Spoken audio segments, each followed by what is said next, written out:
ನಮಸ್ಕಾರ ಎಲ್ಲರಿಗೂ. ಬನ್ನಿ, ಸೋರೆಕಾಯಿ ನೋಡಿದ್ದೀರಾ, ಆದ್ರೆ ಗುಂಡು ಸೋರೆಕಾಯಿ ಸೂಪರ್ ಆಗಿರುವಂತ ಗುಂಡು ಸೋರೆಕಾಯಿಯಿಂದ ಇವತ್ತು ನಾವು ಸಿಂಪಲ್ ಆಗಿರುವಂತ ಒಂದು ಪಲ್ಯವನ್ನ ಮಾಡೋಣ. ಅನ್ನಕ್ಕೆ, ರೊಟ್ಟಿ, ಚಪಾತಿ ಎಲ್ಲದಕ್ಕೂ ತುಂಬಾ ರುಚಿಯಾಗಿರುತ್ತೆ. ಸೋರೆಕಾಯಲ್ಲೂ ಅನೇಕ ವಿಧಗಳಿವೆ. ಉದ್ದ ಇರ್ತವೆ, ಅಗ್ಲ ಇರ್ತವೆ, ಹಾಗೆ ಗುಂಡಾಗೂ ಸಹ ಇರ್ತವೆ. ಇವತ್ತು ಗುಂಡಾಗಿರುವಂತ ಸೋರೆಕಾಯಿಂದ ನಾವಿವತ್ತು ಪಲ್ಯವನ್ನ ಮಾಡ್ತಾ ಇದ್ದೀವಿ. ಸಿಂಪಲ್ ಆಗಿ, ರುಬ್ಬೋದು ಬೇಡ, ಏನು ಬೇಡ, ಸಿಂಪಲ್ ಆಗಿ ಪಲ್ಯವನ್ನ ಮಾಡೋಣ. ನೋಡಿ, ಸೋರೆಕಾಯಿನ ನಾವು ಎಲ್ಲವನ್ನೂ ಸಹ ಹೆಚ್ಕೊಳ್ಳೋಣ. ಮೇಲಿರುವಂತ ಸಿಪ್ಪೆಯನ್ನ ತೆಗಿಯೋಣ. ನಾವು ಸಿಪ್ಪೆ ತೆಗಿಬಹುದು, ಇಲ್ಲ ಅಂದ್ರೆ ಹಾಗೇನೆ ಬಿಡ್ಬೋದು. ನಾನಿವಾಗ ಸಿಪ್ಪೆಯನ್ನ ತೆಗಿತಾ ಇದ್ದೀನಿ. ಮೇಲಿರುವಂತ ಸಿಪ್ಪೆನೆಲ್ಲ ಎರ್ಕೊಳ್ತಾ ಇದ್ದೀನಿ. ಹಾಗೆ ಒಳ ಭಾಗದಲ್ಲಿರುವಂತ ಸಹ ತೆಗಿತಾ ಇದ್ದೀನಿ. ಅದರಲ್ಲಿ ಬೀಜ ಇರುತ್ತೆ, ಸಣ್ಣದಾಗಿ ಬೀಜ ಇರ್ತವೆ.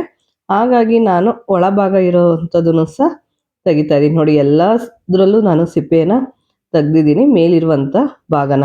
ಹಾಗೆ ಒಳಗಿರುವ ಭಾಗವನ್ನು ಸಹ ತೆಗೆದು, ಸ್ವಲ್ಪ ಗಟ್ಟಿ, ಕೆಳಗೆ ಗಟ್ಟಿ ಇರುತ್ತೆ, ಮೇಲೆ ಟೊಳ್ಳಿರುತ್ತೆ, ಅದನ್ನು ಮಾತ್ರ ತೆಗಿತಾ ಇದ್ದೀನಿ. ನೋಡಿ, ಈ ಥರ ತೆಗೆದು ಎಲ್ಲವನ್ನೂ ಸಹ ತೆಗಿತಾ ಇದ್ದೀನಿ. ನೋಡಿ, ಒಂಥರ ಸ್ಪಂಜ್ ಥರ ಇರುತ್ತೆ. ಹಾಗಾಗಿ ಅದು ಚೆನ್ನಾಗಿರೋದಿಲ್ಲ, ತಿನ್ನೋದಕ್ಕೂ ಸರಿ ಅನ್ಸಲ್ಲ. ಹಾಗಾಗಿ ನಾನು ಅದನ್ನು ತೆಗೆದು ಸೈಡಿಗೆ ಇಟ್ಟು ಈಗ ಇವನ್ನ ಸಣ್ಣದಾಗಿ ಹೆಚ್ಕೊಳ್ಳೋಣ. ನಿಮಗೆ ಪಲ್ಯ ಮಾಡೋದಕ್ಕೆ ದಪ್ಪ ಬೇಕಾದರೂ ಹೆಚ್ಕೋಬೋದು, ಇಲ್ಲ ಸಣ್ಣದಾಗಿ ಸಹ ಹೆಚ್ಕೋಬೋದು. ಎಲ್ಲವನ್ನು ಸಹ ನಾವು ಹೆಚ್ಚಿಟ್ಕೊಂಡು ಫಸ್ಟ್ ಇವನ್ನ ತೊಳೆದ್ಕೊಳ್ಳೋಣ. ತೊಳೆದು ರೆಡಿ ಮಾಡಿ ಇಟ್ಕೊಳ್ಳೋಣ. ನೆಕ್ಸ್ಟ್ ಒಂದು ಬಾಣಲಿಗೆ 3ರಿಂದ 4 ಸ್ಪೂನಷ್ಟು ಎಣ್ಣೆ ಕಾದ ಮೇಲೆ ಇದಕ್ಕೆ 1 ಸ್ಪೂನಷ್ಟು ಸಾಸಿವೆ ಒಂದು ಸ್ವಲ್ಪ ಚಟ ಅನ್ನೋವರೆಗೂ ಬಿಡೋಣ.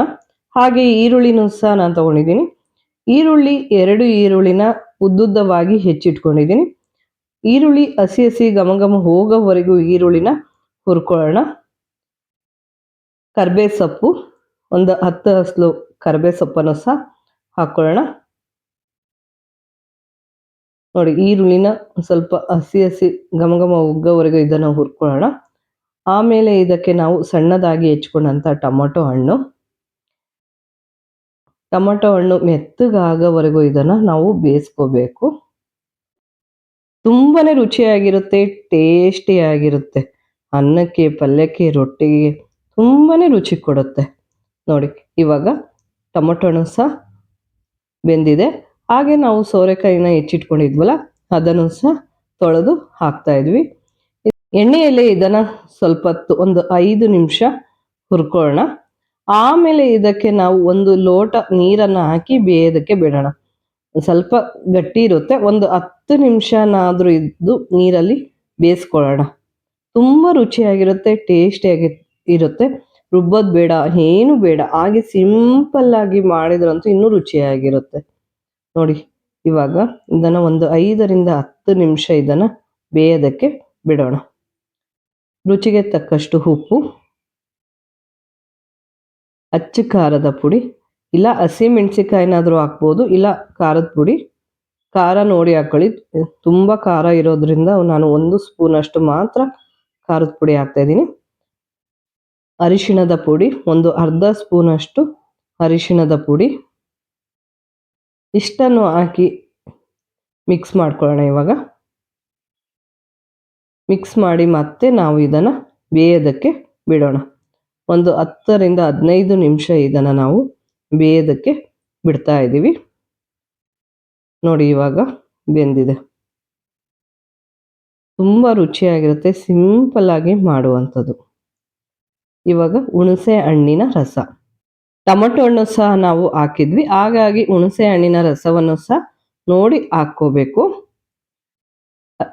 Sambar powder, homemade sambar powder 1 spoon sambar powder. ಕುರ್ಷಣಿ ಪುಡಿ, ಮೊದಲೇ ಕುರ್ಷಣಿ ಪುಡಿನ ನಾವು ಮಾಡಿ ಇಟ್ಕೊಂಡಿದ್ವಿ. ಕುರ್ಷಣಿ ಪುಡಿನೂ 1 ಸ್ಪೂನಷ್ಟು ಕುರ್ಷಣಿ ಪುಡಿ. ಸ್ವಲ್ಪ ಕಾಯಿ ತುರಿ, ಸ್ವಲ್ಪ ಕೊತ್ತಂಬರಿ ಸೊಪ್ಪು. ಇಷ್ಟನ್ನು ಹಾಕಿ ಮತ್ತೆ ನಾವು 2 ನಿಮಿಷಗಳ ಕಾಲ ಇದನ್ನು ಬೇಯಿಸ್ಕೊಳ್ಳೋಣ. ತುಂಬ ರುಚಿಕರವಾದಂಥ, ಟೇಸ್ಟಿಯಾದಂಥ ಗುಂಡು ಸೋರೆಕಾಯಿ ಪಲ್ಯ ಈಗ ರೆಡಿ ಆಗಿದೆ.